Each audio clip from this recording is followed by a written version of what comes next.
Preparados? Bora. Luiz, obrigado pela presença. Antes de começar a te apresentar e tudo, eu vou pedir para você improvisar aqui. Eu sempre abro o podcast de uma forma que eu diria que é um perfil meio millennial. Eu falo, eu sou da Vicuri, esse é o Business the New Way, blá, blá, blá, blá, blá, blá. Mas você tem muito mais traquejo e molejo do que eu. Então eu vou pedir para você abrir esse episódio pra gente hoje. Ai, que responsabilidade. Mal cheguei e já vim com um desafio. Então, beleza. Então, bora lá. Então, sejam todos muito bem-vindos. Estamos diretamente dos estúdios pra gente gravar o Business the New Way, o podcast oficial da Bipool, pra gente poder falar sobre novas gerações, Creator Economy, um saldão de Cannes. O que aconteceu no Cannes Lions e que vale a pena a gente trazer em primeira mão pra você, ouvinte. Aí, ouvinte de áudio, tá vendo o videocast. Então, bora começar o papo? Pô, aumentou muito o sarrafo, cara. Vai ser difícil para acompanhar nos próximos episódios. Vou ter que fazer um pouco de treinamento.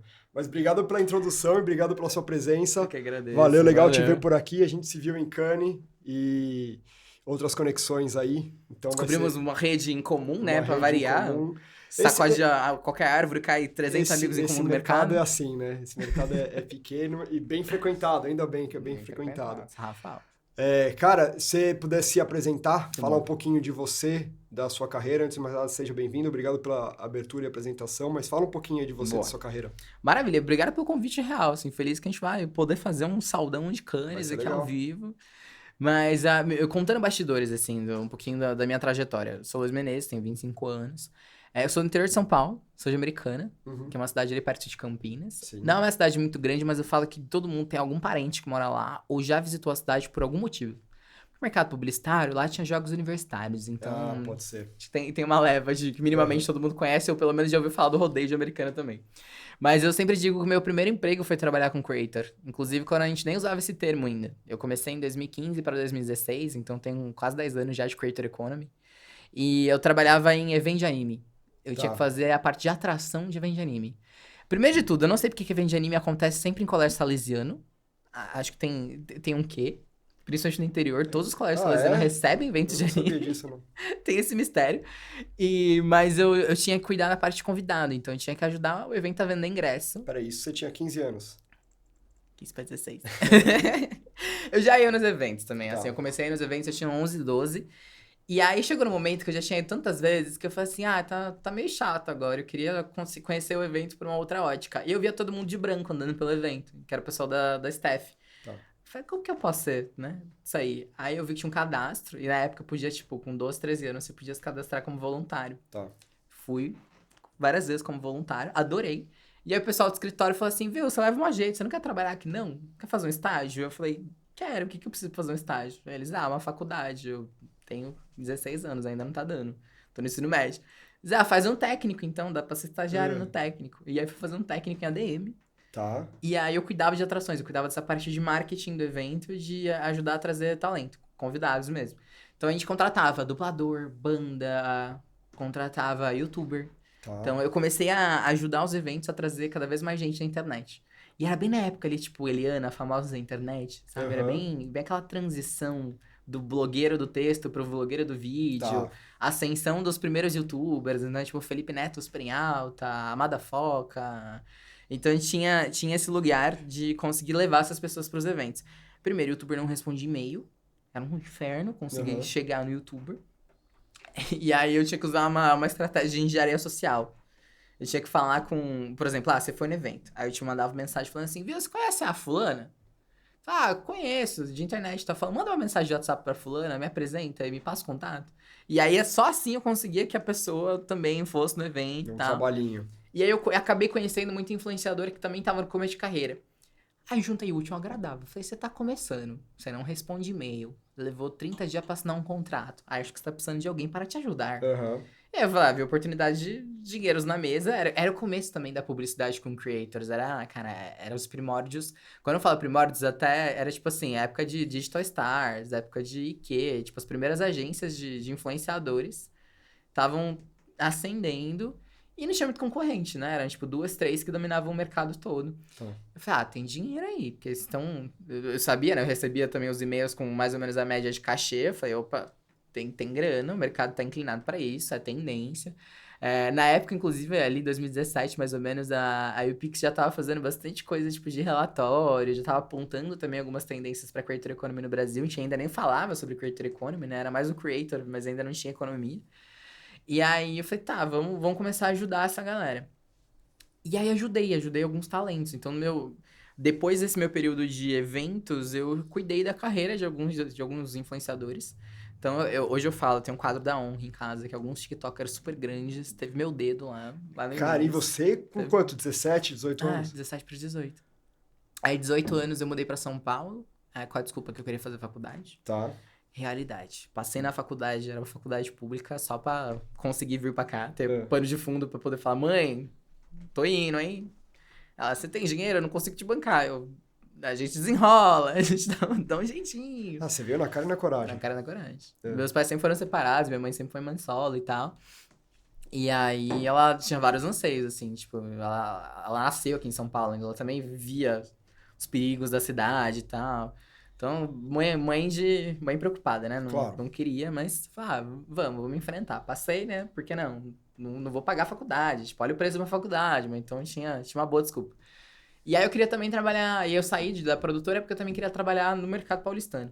E eu fui trabalhar em agência. E o que é muito legal, quando eu falo que todos os meus empregos foram com o creator, é porque mesmo na agência eu entrei com um papel de ajudar a desenvolver a área de marketing de influência. Tá. Então eu tinha como objetivo fazer com que os clientes injetassem mais grana em creator. E assim a gente também conseguir recrutar mais dinheiro de mídia e outras linhas ali. Qual agência que foi? Foi ainda trabalhar na Frito. Na Frito. É. Isso. E aí eu trabalhei em 2019, fiquei o ano inteiro, mas eu tava com jornada tripla, assim. Eu tava estudando, tava trabalhando com os creators e tava trabalhando na agência. E aí deu aquele momento, eu falei assim, pô, tá, algumas coisas com creators começaram a virar. Então comecei com creator mesmo ali, representando alguns, era 2017, final de 2017, começo de 2018. As coisas começaram a virar, tipo, final de 2019, que aí começou a dar uma graninha, eu comecei a guardar esse dinheiro, e aí rolou aquele momento de, dou um salto de fé ou não dou? Tô vendo que um dinheiro que tá entrando tá me pagando muito mais que um salário convencional. Vale a pena eu tomar esse risco, né? E aí eu nunca esqueço uma frase que minha mãe usou, assim, eu liguei pra ela, meio choroso, meio tipo, mãe, o que eu faço, né?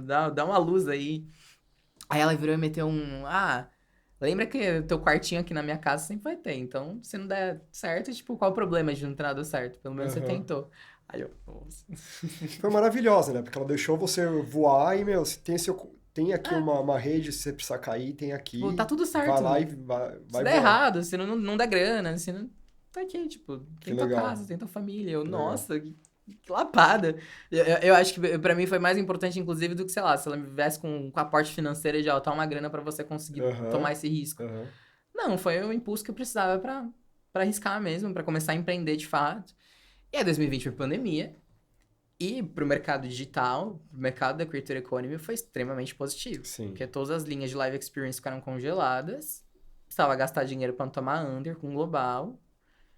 Bota em digital, bota em creator, bota em internet. Aham. As marcas precisavam se digitalizar. E aí que nasceu a Trop em 2021. Por quê? Muito que esse objetivo, assim, de eu, marca, preciso conseguir falar com o meu consumidor através da internet. E assim, as empresas não estavam fazendo nem conteúdo horizontal pra YouTube ainda, direito. E o TikTok já tava vindo assim, Tá massacrando. atropelando, né? Atropelando. Então, o conteúdo vertical tava muito em alta. E já era uma ascensão de alguns anos, né? Quando a gente olha até o próprio TikTok mesmo. O TikTok no Brasil começa ali no final de 2017, começo de 2018. Que foi com a compra a ByteDance comprando o Musical.ly. Tá. Que era a rede social voltada pra crianças de 9 a 13 anos pra fazer dublagem. Aham. Então, era app já, tipo, extremamente disseminado, tinha uma base muito grande. Só que não tinha realmente como conseguir vender anúncio, espaço publicitário, porque era uma base muito jovem. Nenhuma marca queria tomar risco com publicidade infantil no Brasil. E aí, Snapchat também já tava muito em alta. Não sei se você lembra, a febre de 2016. Aí Marquinho copia e mete story no Instagram. Então, o vertical já tava com uma ascensão muito grande dentro também das linhas ali de mídia. E então foi também o impulso necessário que a gente precisava para a gente começar esse modelo de negócio de a Trop prestar consultoria de novas gerações para as empresas. Então, como eu consigo alcançar juventude? Como eu falo com a geração Z através do digital. Então hoje a gente já fala, além da Z, também com a Alpha, né? A Trop já tem quase 5 anos. Uhum. Então já também, a Gen Z já tá crescendo, já não é mais as crianças. Vamos começar por aí. A Boa. gente tá falando de Gen Z, Gen Alpha, mas nem todo mundo tem a real percepção ou conhecimento do que é. Tecnicamente, quais são as gerações Z e Alpha? Legal. Eu sabia que isso não tem muito consenso antropológico?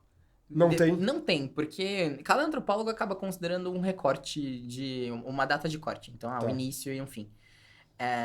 Dentro da Trop, a gente considera muito... Eu vou até começar lá vou de trás pra frente que é mais fácil. Geração Alpha, de 2010 em diante. Então, já temos aí indícios de que a data final de corte é agora, em 2025. Tá. Então, 2010 para 2025. Então, os mais novos estão nascendo e os mais velhos estão com 14 anos, da geração Alpha. Geração Z, 96, a gente considera na Trop, até 2010. Então, os mais velhos já estão com 30, beirando os seus 30 anos.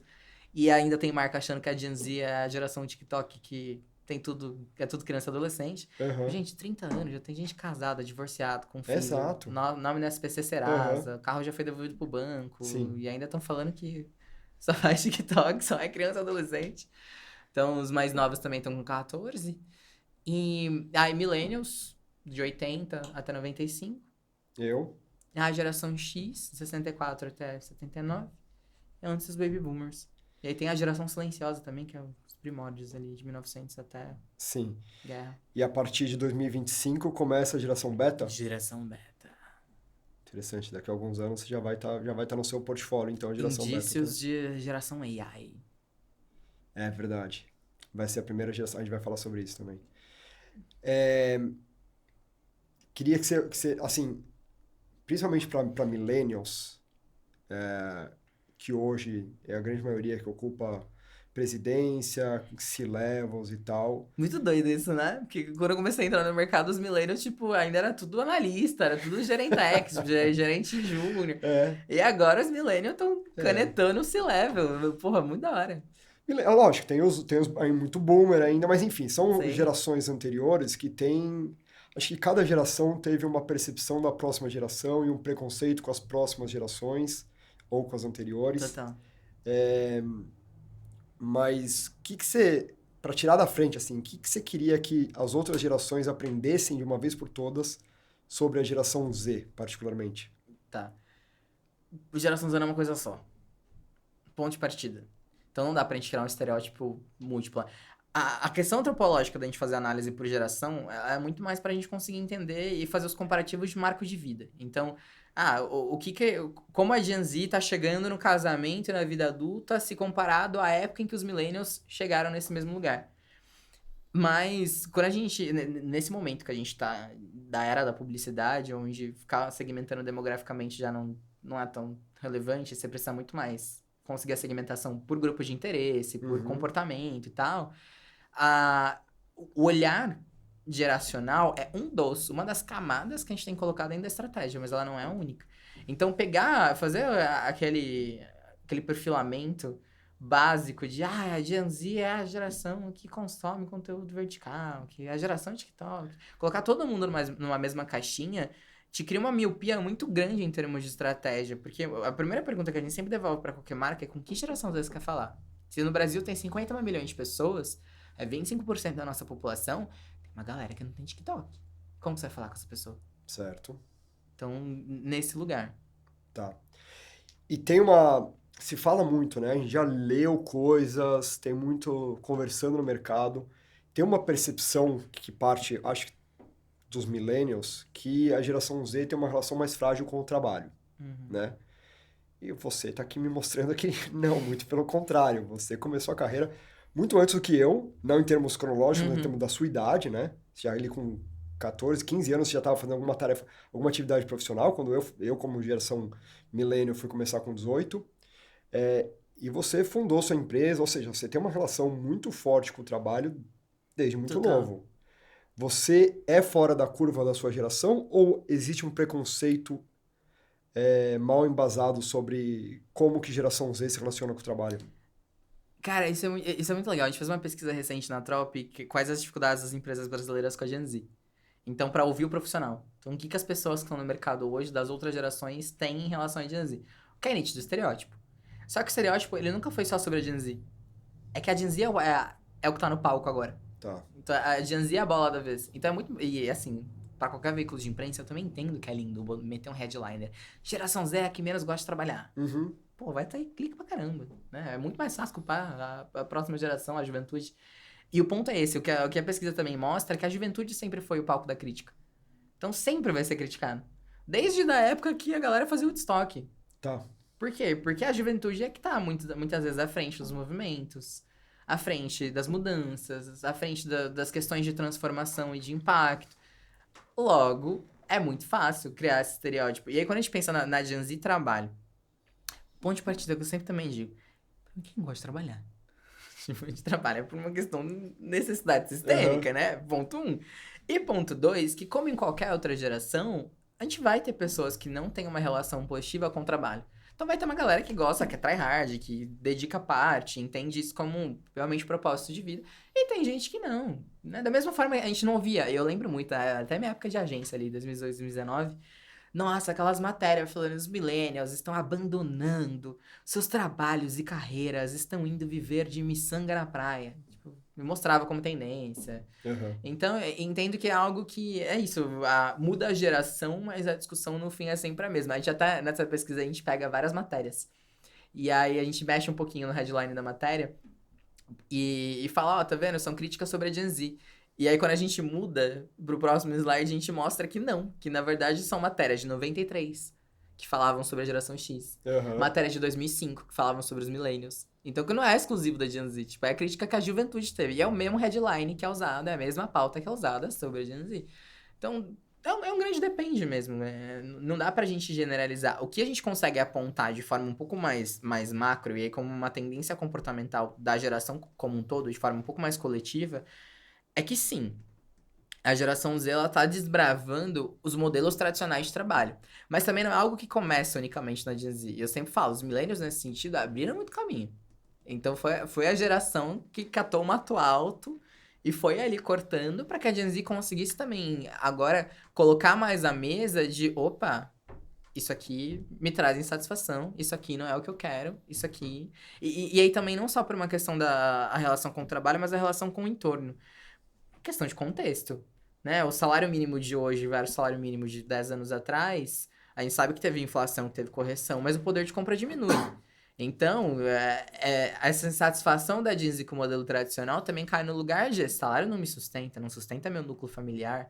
Então, eu tenho que me virar, tenho que me desdobrar em 2, 3, 4 coisas e 4 fontes de renda distintas. Tenho que empreender por necessidade, tenho que ter 2 empregos e afins para eu conseguir sobreviver.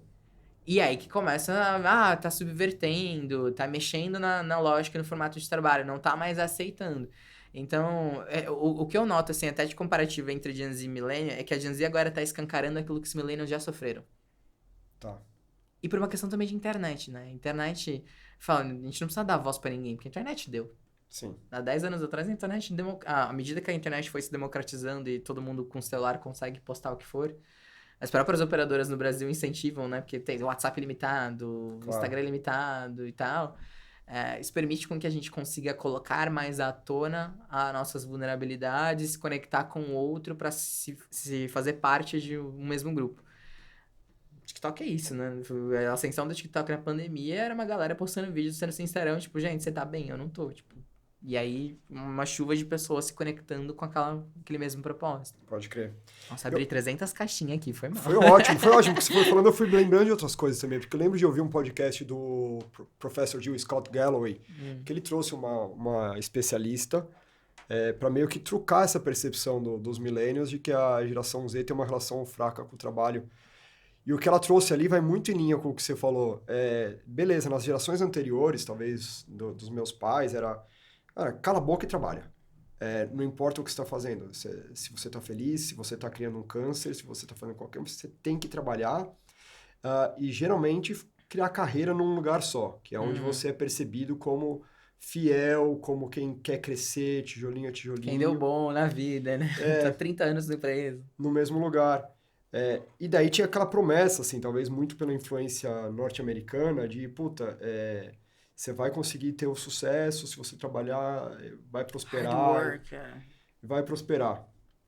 E daí conforme se avança o tempo, essas coisas vão mudando, essas promessas que tinha, Não você está vendo que não são tão verdadeiras, que já talvez você explorar possibilidades diferentes de carreiras é algo mais interessante, mas aquele modelo tradicional de, putz, eu vou obedecer o que estão me falando, porque assim eu vou crescer e assim eu vou poder dar conforto para minha família, já não entrega mais, Então, né? Então, se você, por que eu vou me comprometer com o tipo de perfil profissional que as gerações anteriores se comprometeram, se hoje em dia isso já não entrega mais a promessa que entregava antes? total. E, olhando até no campo da faculdade, foi vendido pros millennials, você quer ser alguém na vida, faz faculdade, Aham. né? É. Pra minha mãe, que é a geração X, também era... E ela até conta, assim, na época, ela falou, eu tinha 2 opções de curso. Tipo, ou fazer magistério, que era fazer educação infantil, ou eu fazia... Era uma outra coisa também bem aleatória, que era o que ela conseguia pagar na época, porque a faculdade era mega inacessível. E aí também, plantaram isso pros millennials. Faz faculdade. Se você não fizer faculdade, você não vai ter carreira, você não vai ser ninguém. Aí vem pandemia, um monte de gente da Gen Z ou tá entrando na faculdade, ou tá se formando. E não tem emprego pra todo mundo. E aí começa uma série de layoffs. É. Cadê aquela promessa? Aquele velho doce sonho de a faculdade é que me garante futuro? Já não garante, tipo, então é isso. Aqueles códigos, aqueles ritos anteriores que a gente via que faziam sentido começam a colapsar e aí o estilo, o comportamento acaba mudando. Acho que para além de faculdade, quando a gente olha não só emprego, não só família, mas cara, tem esse lugar também assim pra Gen Z de pô, o mundo tá em guerra. Sabe? Tem 300 crises acontecendo ao mesmo... A crise sanitária, imagina, parte da juventude viveu, né? A pandemia na época que era adolescente. Tava, tipo, se entendendo enquanto gente, formando caráter. Quanto isso afeta cognitivo, comportamental, escolhas, Social. futuro, social. Então, isso mexe com um todo. Mexe com realmente a forma como a pessoa enxerga o mundo. E aí volta também, cai já no ponto da sustentabilidade. Mas a geração Z, a gente ouvia muito de pandemia. A geração Z é uma das primeiras com muito foco na sustentabilidade. Vai pagar mais caro pelo produto para ele ser. Não é nada. Não é? A gente também é individualista a ponto de olhar no lugar de se ninguém resolveu até agora, por que que a minha geração vai? Uhum. Ou por que que o meu papel individual é tão mais importante do que o papel do coletivo ou do que o papel dos terceiros, que são os grandes mandantes de tudo. Então, do Estado, então das empresas privadas. Então, começa a entender que, não, a questão não é minha. Tipo, a minha blusinha na Shein, eu vou continuar comprando Tá. perante a crise global que estamos acontecendo. A gente vê muito, quando a gente faz muito estudo de narrativa, desk research, e a gente vê muito comentário de rede social do tipo, a gente nem sabe se vai estar aqui daqui 5 anos, por que que eu não vou comprar minha blusa da Shein? Tipo, nesse nível, sabe? Pode cair uma bomba aqui a qualquer momento, Exato, né? tipo, porque eu? Então, existe toda essa contradição também dentro da própria geração, de vai cobrar pelas pautas, vai estar inserida numa discussão de copy, tá acompanhando as questões geopolíticas, cobra muito também dos governantes, seja do setor privado, seja do setor público, mas também entende que topar não é o meu banho que vai afetar Tá. a crise da água. Aham. Agora, Luiz, a gente falou aqui que há uma percepção de que o preconceito não está em cima da geração, mas em cima do jovem. Daí, passando um pouco o tempo que assim, a próxima geração, a alfa, a beta, que vai ser a primeira geração 100% AI, muita coisa assim Primeiro queria saber o que você antecipa de preconceito para cima das próximas gerações, A geração que não tem poder cognitivo, que não pensa por si só. não pensa por si só, Uhum. extremamente dependente, mais ainda do que a Gen Z em relação à tecnologia, não faz nada sem uma inteligência artificial. Então, vai, com certeza. Se a gente vê hoje o reflexo no mercado de trabalho de, a Gen Z chega e não sabe usar impressora, não sabe usar Excel. Ixi, a questão é mais embaixo ainda, quando a gente olha para o futuro. E olhando para o futuro, tudo que a gente ouve é que, de fato, a inteligência artificial vai tirar muito trabalho de entrada, né? E por muito tempo, jovens começaram a aprender seus ofícios fazendo coisas mais operacionais, que a inteligência artificial vai possivelmente tirar quase tudo. Como que você enxerga a próxima relação com o trabalho, assim? Porque é isso, você falou um pouco de universidade, era a busca por conhecimento. Hoje a gente não precisa mais buscar o conhecimento, ele está disponível de forma muito rápida. O fazer as coisas, a tecnologia vai tirar o fazer das pessoas. Então, para essas próximas gerações, qual que é a sua visão, assim? O que vai acontecer com essa turma em relação ao trabalho, em Tá. relação a perspectivas de crescimento, de ocupação mesmo? Eu vejo que quando a gente olha nesse campo antes da faculdade, a busca cada vez mais está pela credencial, e não pelo conhecimento, né? Então, o que aquele espaço me gera de networking, de entrada, para além só do acadêmico curricular. Aí, agora, olhando na esfera trabalho, eu vejo que vai ter uma supervalorização muito grande do pensamento estratégico. É isso, de você conseguir lidar e linkar o uso da IA, o uso das ferramentas, como um meio para você ser mais assertivo, para você conseguir realmente tomar conta das decisões que elas são mais gerenciais e mais estratégicas de negócio. Dá ao mesmo tempo que daí a gente começa a ver né, acho que vai ficar nítido esse gap de forma um pouco mais expansiva, de fato, assim, quem consegue ter esse estudo, esse envolvimento com essas questões mais estratégicas, vai ser a galera que vai ter um poder aquisitivo maior. Então, vem com um berço, vem com uma camada um pouco mais recheada nesse sentido do que uma população minorizada, do que uma galera de zonas mais periféricas e afins. Então, eu acho que vai ficar mais escancarado ainda realmente essas lacunas, sabe? Então, não sei, tô tentando não só enxergar o copo meio vazio, Uhum. mas acho que isso, de uma certa forma, também traz um alarme, assim, traz uma preocupação de como a gente consegue também pensar no futuro da juventude. Até assim, no SXSW, a gente tá falando muito disso. Cara, a juventude é futuro. E muito do que a gente vê também de estudo comportamental é que o bastão não tá sendo passado. Então, conhecimento mesmo, techniquez, ele ainda tá muito concentrado. Tanto que a gente tinha um painel que eu achei que ele era Gen Z versus gerontocracia. Que é gerontocracia no lugar de o poder ainda está sobre as gerações mais velhas. Não, Tá. quem detém esses espaços, quem detém a força, são essas pessoas. Como a gente começa a fazer essa transferência para gerações mais novas? Como a gente começa a usar esse tempo que a gente tem hoje de mercado de trabalho, onde todas as gerações juntas estão coabitando o mesmo mercado, para a gente ir transferindo isso e garantindo um futuro melhor. E não só esse acúmulo de conhecimento em uma. Interessante.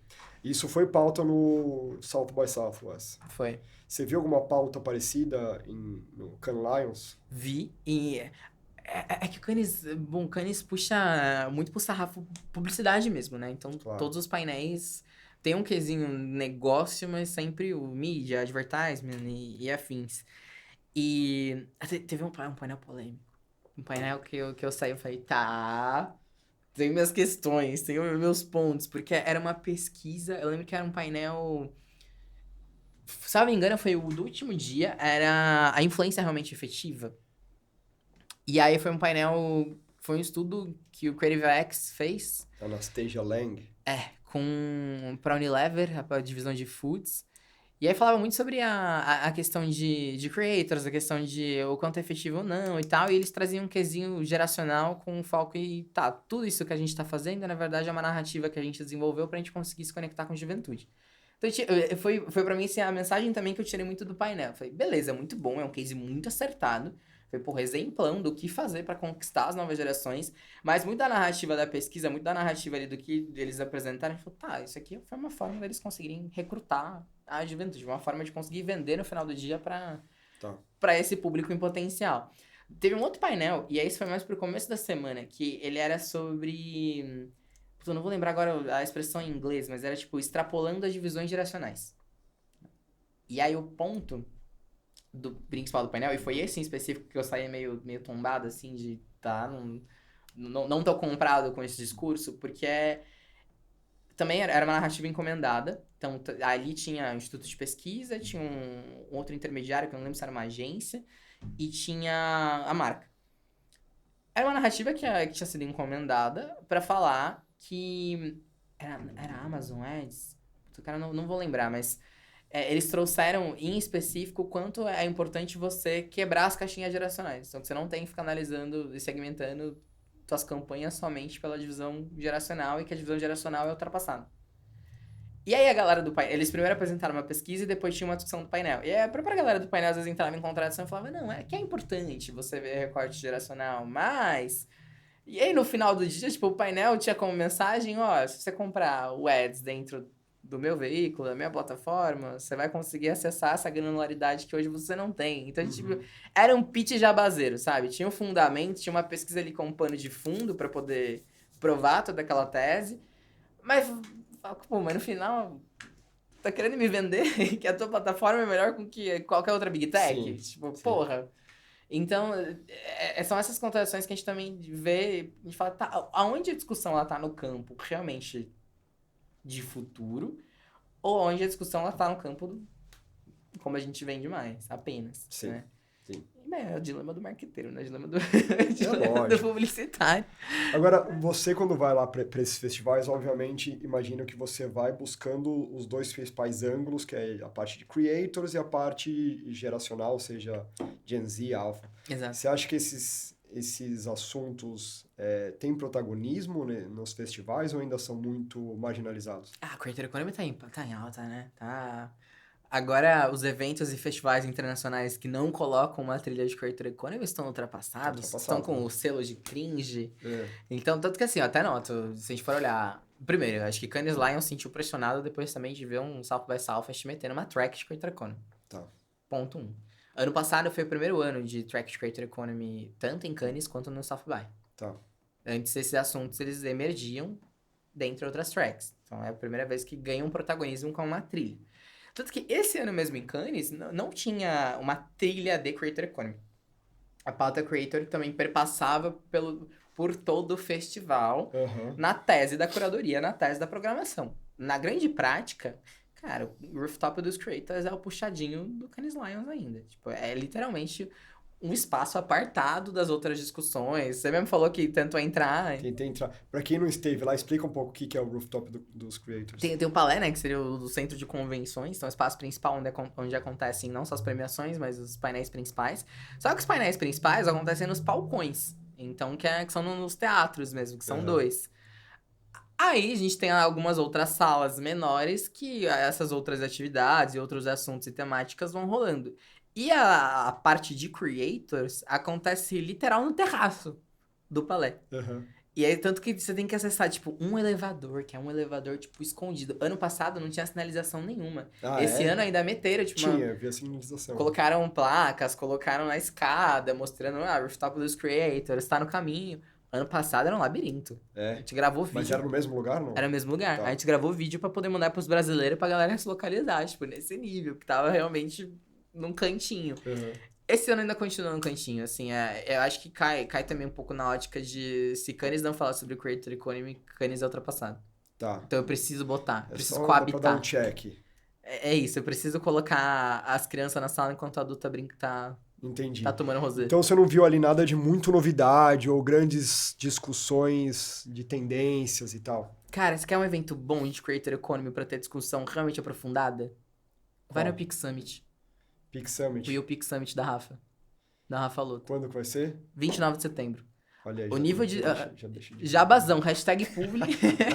fazendo meu insert aqui. Não, porque real, o nível de discussão do UPix Summit, que é um evento que acontece no Brasil já há muitos anos, e é assim, modesto, mas o UPix Summit dá pra considerar o maior evento de Creator Economy da América Latina. Só para de ir pra uma VidCon Estados Unidos, que é o principal point de discussões disso. Tá. Mas aqui no Brasil, a importância que o evento tem de não só trazer case, mas trazer creator, antecipar tendências de mercado. Então, a UPix sempre foi muito esse farol, né? Sempre olhando muito para futuro. E o nível de discussão e riqueza, cara, é maior muitas vezes do que alguns painéis que a gente ouviu dentro do Cannes Lions. Ainda que assim, olhando o copo meio cheio agora, a curadoria do ano passado para cá melhorou. Isso eu acho muito fantástico de Cannes. Que é, pela badge de Cannes, pelo realmente o branding forte, eles conseguem atrair altas lideranças. Então, você tá vendo um painel, não é a CMO do país, é a CMO global, Sim. né? O nível é sempre em escala global. É. Mas as discussões, muitas vezes, mediações, ficam naquele campo, cara, ainda da superfície. Esse ano teve um pouco mais de case das marcas. Então, a Unilever mostrando a divisão de foods, o que eles estão fazendo. Tinha cases brasileiros ali, alguns vídeos e conteúdos de creators do Brasil.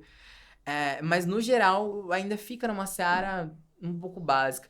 O que foi legal esse ano também foi ver a creator economy de alguns outros países. Então, eles também quiseram fugir um pouquinho, e não tudo, mas tinha um ou outro painel que você via a creator economy de alguns outros lugares. Mas ainda falta, assim, ainda é isso. A sensação que passa é a creator economy, por mais que é esse mercado extremamente representativo, inclusive em termos de dinheiro, né? A Goldman Sachs sempre mostra, tipo, até 2027 é muitos bilhões de dólares que tem na mesa. Ao mesmo tempo que tem esse lugar, é o lugar do. Ai, bota aqui, mas vamos deixar no canto só pra falar que Uhum. tem e não vamos trazer ainda tanto por cento. Você não viu os principais painéis de Creator Economy nos teatros, por Mas exemplo? você acha que isso pode ser, obviamente, ali em Cannes, a gente tá falando nasceu tudo com propaganda muito Sim, clássica, portanto, é dominado pelas maiores agências de propaganda do mundo. Será que elas ainda não... Elas ainda enxergam Creator Economy como uma fuga de verba deles? também.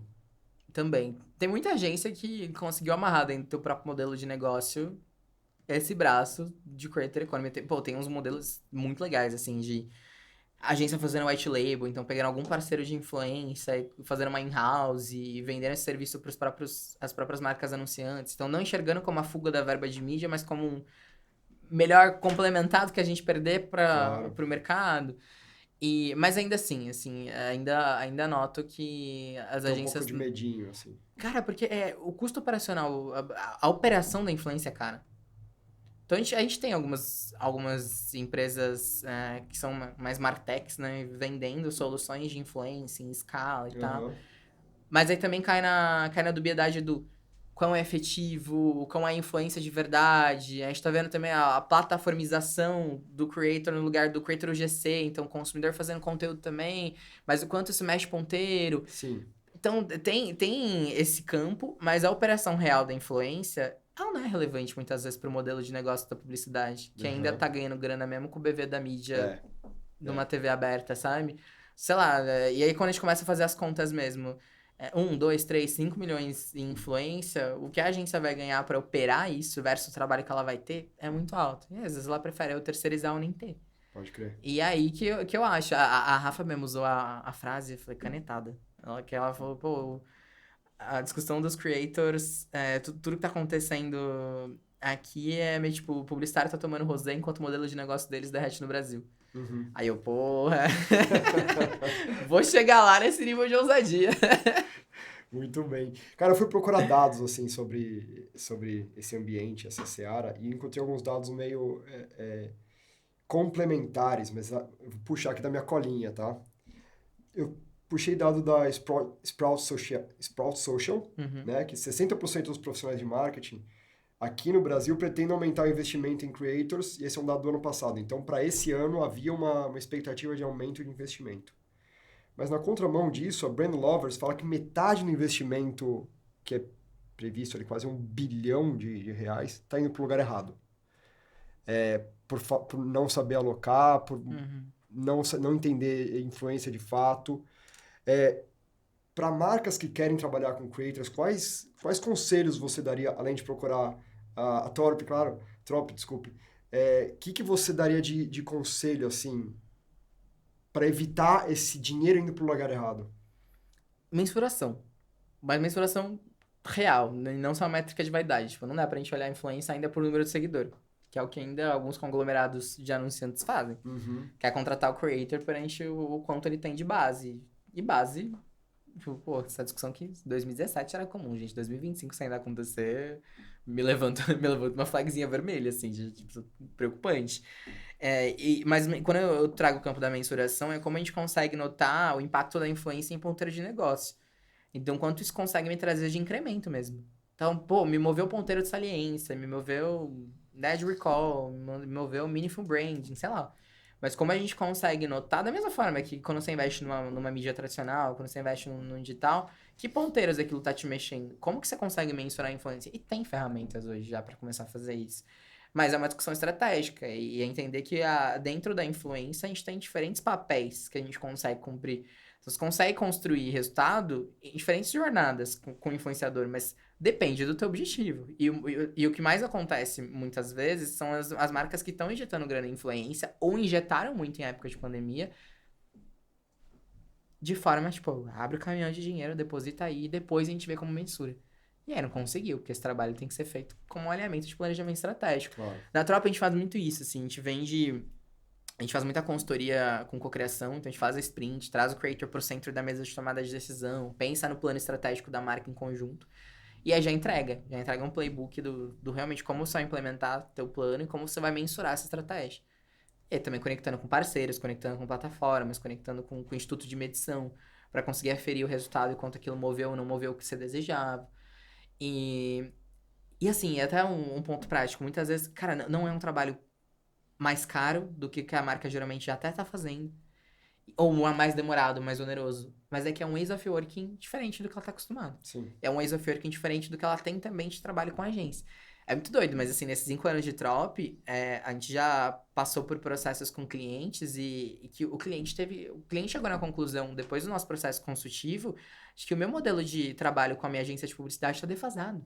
Então, meu modelo de negócio com a agência tá ruim. Uhum. Então, eu tenho que mexer realmente no tipo, agência, você consegue me atender nessas condições? Tipo, essa é a minha necessidade de marca, de negócio. É isso que eu preciso construir. Como a gente consegue pensar numa parceria em cima disso? Saindo da lógica e da tradição que a agência, que o grupo já tinha.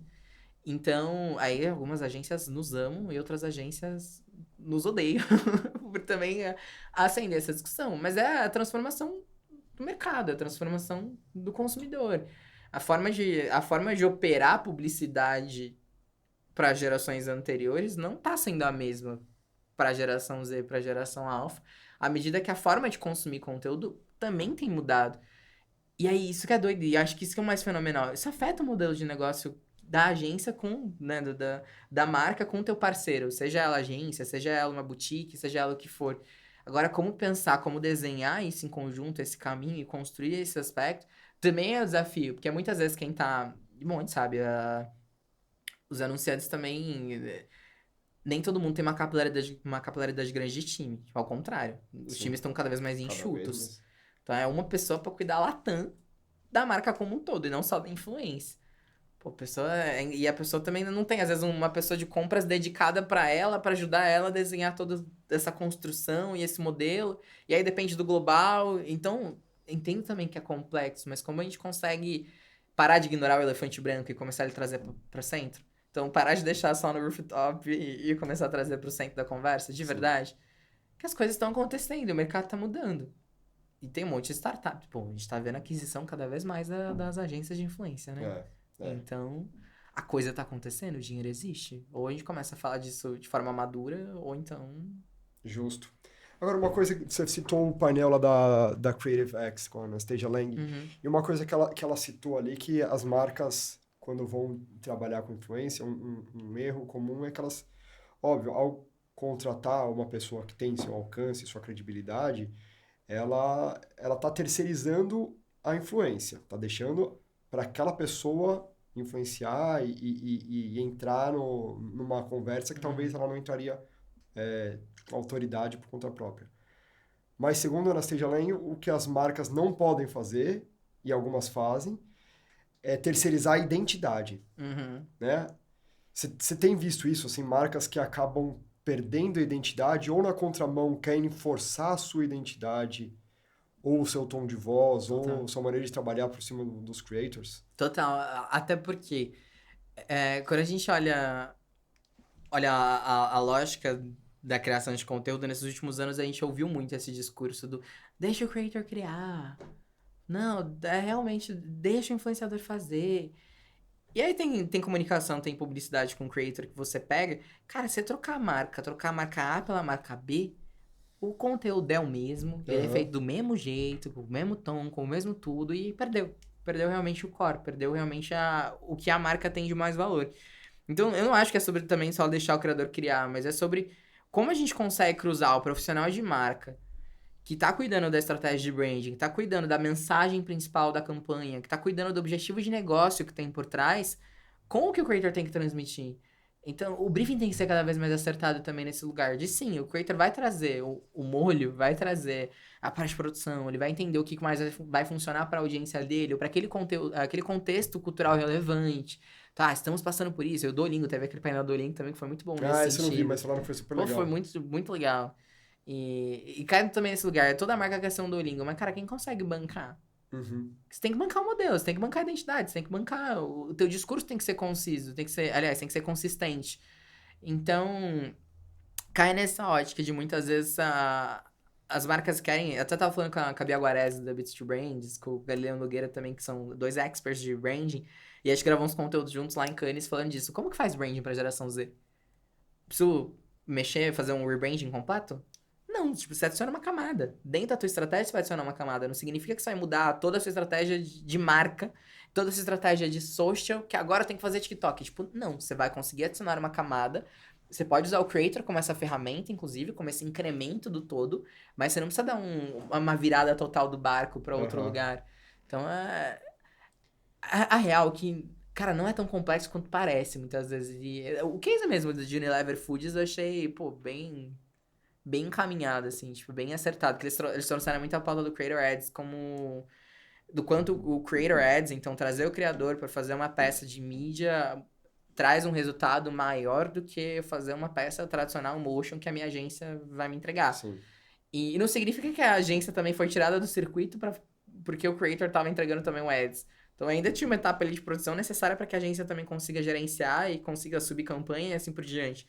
Mas o quanto esse formato mais nativo da plataforma para essa campanha de recrutamento de juventude, para falar com a Gen Z, funciona mais, porque essa linguagem conversa. Então, tipo, entende que é toda uma construção de o código de linguagem, a ferramenta de conexão, como esse instrumento para eu chegar nessas pessoas, do que unicamente vamos fazer uma mudança completa. Tipo, pô, tem fundamento, tem os testes ali que eles conseguiram mostrar de, opa, esse ads aqui tá performando muito mais do que esses outros que a gente vinha fazendo. Então vamos colocar um pouco mais de foco, vamos colocar isso como um pouco mais de, realmente, da nossa esteira de produção.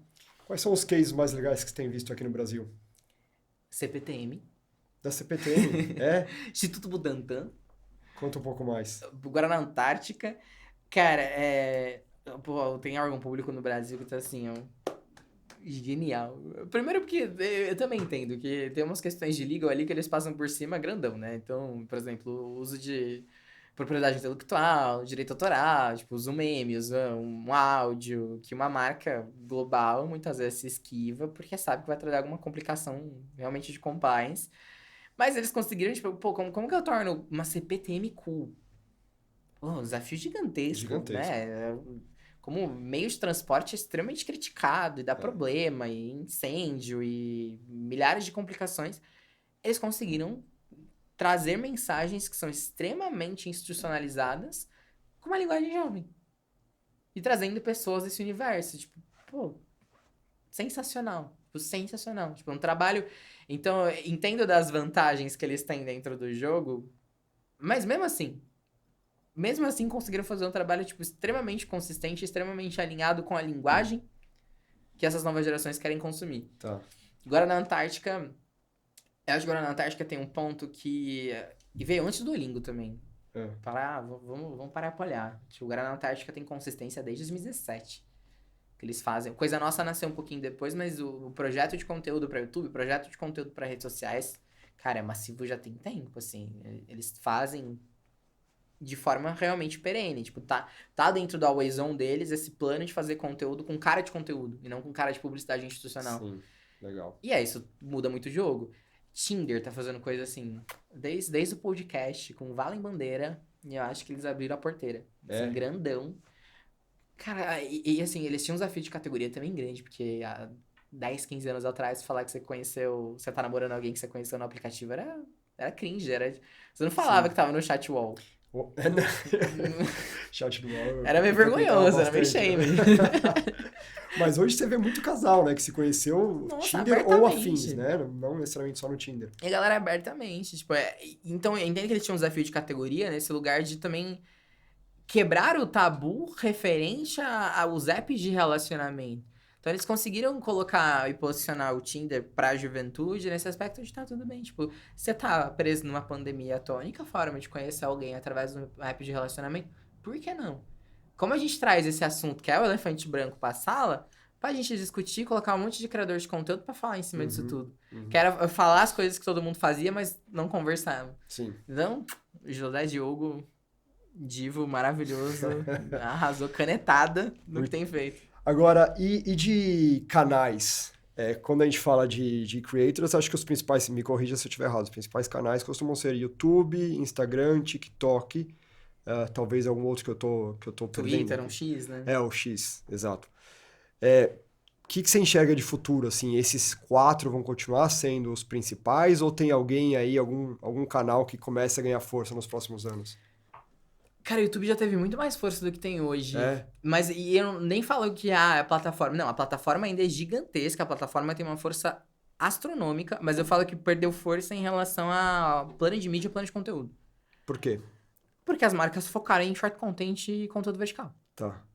Então, imagina, o YouTube ganhava um protagonismo, uma prioridade muito grande. 2015, 16, 17, 18, 19, começa o conteúdo vertical a acender e os formatos publicitários dentro de Instagram, Snapchat, o TikTok. A verba fez assim, um deslocamento grande.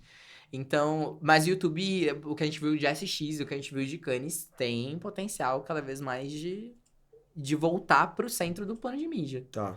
Pro grandão, assim, pro centro da estratégia de influência também. Porque é um canal... É que criaram também uma falsa verdade de pandemia, Janzi não consome conteúdo com mais de 30 segundos. Mentira. É mentira, total. Pô, tem um dado do próprio YouTube. Eu participei de um podcast com a Malu Gonçalves, que é do YouTube aqui no Brasil, e ela mostrou. Não vou lembrar exatamente se era 94% ou 96%, mas era mais de 90% da geração Z aqui no Brasil consome conteúdo com mais de 10 minutos. Ah, é? Ou seja, tipo, a galera consome, assiste videocast gigante, assiste blogueirinha com 2 horas de programa, assiste Corrida das Blogueiras e tantos outros programas que nasceram e são nativos do YouTube. Mas é por quê? Porque é conteúdo, é interessante. É que as marcas não aprenderam a fazer. Eu acho que teve uma questão contexto, sabe? As marcas estão aprendendo a se desdobrar em conteúdo longo, em conteúdo de YouTube. Veio uma pandemia, short content e tal, aí o YouTube, tipo, foi deixado um pouquinho de lado. Mas o Shorts tá muito forte, então tem vez... Respondendo a tua pergunta, dá pra ser sucinto. Os Cavaleiros do Apocalipse continuam, então, que são os 3, o X, Instagram e TikTok. Tá. YouTube tem cada vez mais vez. No SX a gente ouviu o YouTube como a nova TV. Tá. E aí não só pra geração Z, mas tipo, de forma massiva. A gente tá assistindo... Bom, o controle da TV já vem com o botão do YouTube. Então a gente assiste. O YouTube disputa um espaço também muito grande em relação à TV linear. Isso é importante a gente pensar, né, inclusive em escala Brasil. Mas a gente também vê as redes em ascensão. Eu participei de um painel, aliás, de um café da manhã do Kwai. Do Kawaii, né? Mó legal.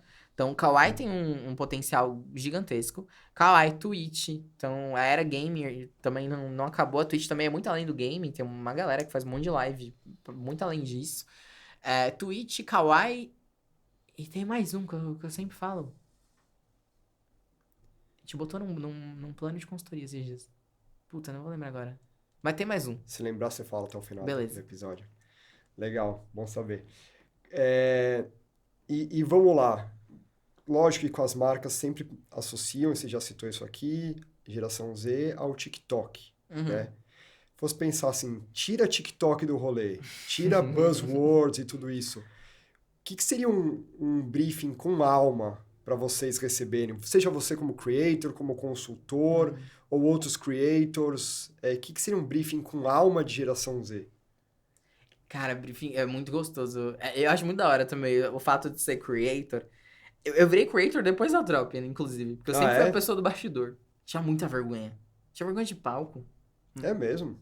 Real. Hoje você é palestrante. Exato. Como foi essa... Bom, a gente volta nisso. Tá Continua. Mas aí, muito também desse processo sendo creator, de receber o briefing da marca, mas também tá na cadeira da consultoria, é engraçado que você... Pô, eu sei na consultoria o que funciona, versus o briefing que eu recebo, mas tem alguns briefings legais também que já vieram pra mim como creator, que assim, vinha o desafio de negócio. Então, tipo, eu preciso alcançar essa parcela de direção, específico a esse território, dessa forma. Mas aí com esse plus também aberto de o que você faria pra gente conseguir alcançar essas pessoas. Então, tinha lá um escopo prévio do que eu podia desenvolver em cima, mas eu também podia sugerir os formatos. Uhum. Então, eu poderia sugerir, tipo, o que eu já costumo fazer e que mais funcionaria encaixando a marca ali. Tá. Então, aquela coisa de como a marca também faz mais parte da minha narrativa do que ser aquele spot publicitário, tradicionalzão, dentro de um conteúdo ou uma interrupção dentro do feed. Esse é o pesadelo do creator? Ah, total. O maior medo do creator é receber um briefingzão engessado. Né? Nossa, 100%. E tem muita marca que bota... Até em Cannes a gente catou isso, né? Das polêmicas de cases. O conteúdo, campanha co-criada. Foi mesmo. O creator recebeu o briefing engessadão. Teve que fazer tudo em 24 horas pra poder entregar logo. Pode crer. Então, co-criação virou a palavra da moda, mas nem todo mundo faz. Também... Agora volta pra contar a história que você estava contando e daí eu te interrompi. Você era de bastidores. Eu era de Como bastidor. foi a mudança pra virar creator? Foi acontecendo meio natural, assim, também, por começar a dar palestra, começar... E alguns creators falavam, por que você não conta do bastidor? Tipo, você não conta um pouquinho de como é trabalhar com isso? Os próprios creators que te puxaram. E algumas pessoas, e juventude também, tipo, algumas pessoas da mesma idade. É que a gente também nunca valoriza a jornada e o estágio que você tá, né? Sempre, sei lá, olha a perspectiva do que tá faltando, e não só o que você já completou. E aí uma galera também falava assim, Luiz, pô, conta... Como que você tem feito isso? Como que é empreender pra você, tendo a idade que você tem? Eu, nossa, realmente, né? Isso é uma pauta, tipo... Não, é um ponto a ser falado, a ser colocado. E uma das principais redes que eu tenho é LinkedIn. Por incrível que pareça. É? Sou LinkedIn Creator, sou fã de carteirinha do LinkedIn. Que primeiro, o LinkedIn tem o quê? Clientes, anunciantes, pessoas que trabalham em marcas. Então é um ambiente importante de estar. E LinkedIn não é só sobre... conquistas e vitórias, tipo, não é só sobre postar as coisas lindas e bonitas da vida, tipo, não, é ambiente também de discussão, de falar de assuntos, pô, falar do assunto que tá acontecendo agora. Eu fiz um post sobre Marisa Mayô, que o Raoni fez com IA, e viralizou. Então as pessoas estão lá também, elas estão consumindo a plataforma como conteúdo de dia a dia também, né? Só sobre conteúdo com pauta profissional, sabe? Você é um defensor do LinkedIn. Sou um defensor do LinkedIn, inclusive pra Gen Z. Vou falar de Gen Z que não tá no LinkedIn, tá perdendo tempo. Que legal. Real. Mas essa semana eu vi um meme que eu achei super legal. Eu tô com medo de abrir o LinkedIn e ver um post falando o que a gente pode aprender com o show de despedida do Black Sabbath. Você chegou a ver esse meme? Esse eu não vi, mas é caricatado. Mas tem muito disso, né? O cara quer colocar num prisma ali, num ângulo totalmente profissional e desenvolvimento. E sem contar quem tá fazendo conteúdo de LinkedIn 100% com IA. Né? Pô, cara, tá tudo bem usar IA, tá claro. Todos os eventos estão falando também sobre IA como aliado. Agora, comentário, eu juro. Vontade de apagar quando vem uns comentários, uns textão. O tamanho do comentário é maior do que o meu post.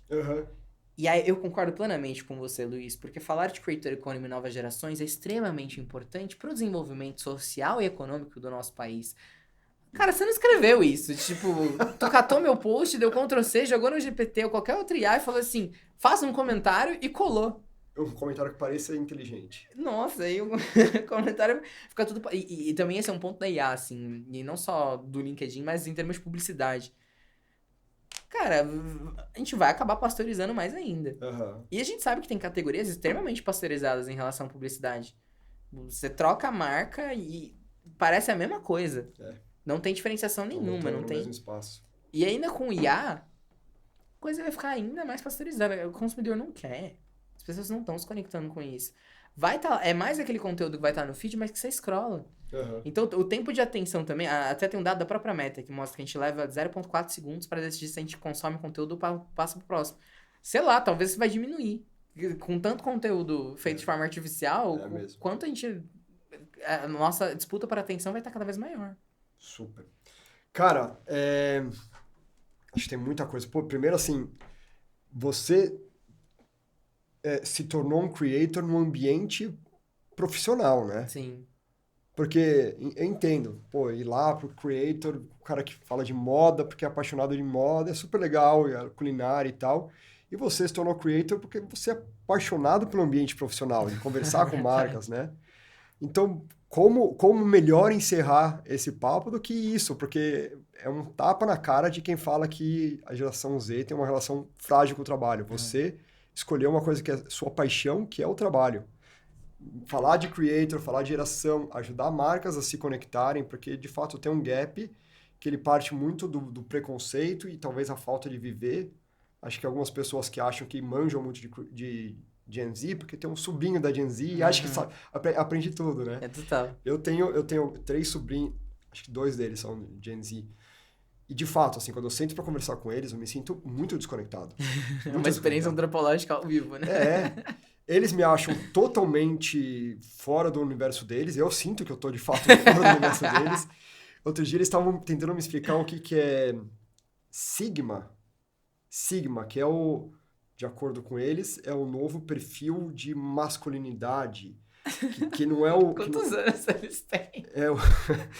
Um tem 3 e outro tem 16. É a fase disso, né? E daí o Sigma... Eu não sei se quem tá vendo a gente sabe o que é esse Sigma, vocês já tiveram essa discussão com seus sobrinhos ou tal, seus filhos. Mas daí eu tentava falar, então o Sigma é o macho alfa. Eles, não.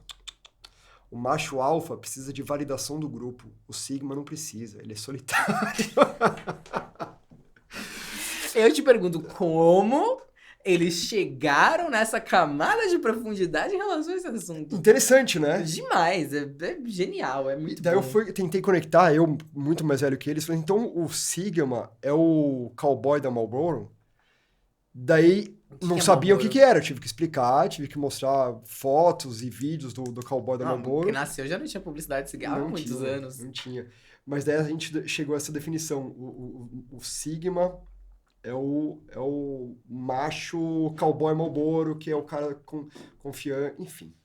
Camadas, nossa. Aqui. Mas só pra dizer assim, se você que tá vendo esse podcast não sabia o que era Sigma, você tá no mesmo barco que eu. De fato, tem um gap assim que talvez seja de preconceito nosso de entrar e se conectar e tentar entender mais. Então, parabéns pelo seu trabalho. Obrigado. Por você estar encurtando essa distância, fechando esses gaps para quem hoje está tomando as decisões e cada vez mais Gen Z vai tomar as decisões, enfim.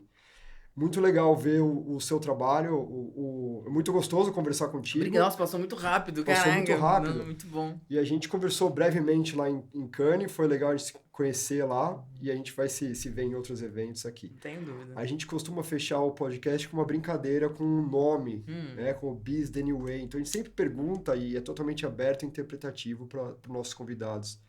Para você, Luiz, o B é o novo A? Sem dúvida. Inclusive no aspecto de creator, porque o creator que você não conhece, às vezes é a tua nova ferramenta de chegar em um monte de consumidor que você não fazia nem ideia que ia conseguir.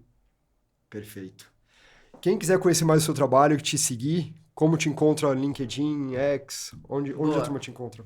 Luiz Menezes, Luiz com Z, Menezes com Z em todas as redes sociais, LinkedIn, @ do Instagram. E a Trop é trop.se também em todas as redes. Então, TikTok, Instagram, site, trop.se. Consegue acessar nossas pesquisas, estudos, tudo que a gente tem feito. E contratar, por que não? Também, por favor. Né? Luiz, obrigado. Valeu demais. Valeu pela participação. Bom. Esse foi o 47º episódio do Biz The New Way. Nos vemos no próximo episódio. Se tiver sugestão de convidado, convidada, só mandar pra gente pelas nossas mídias sociais, bipool.co. Beijo, valeu!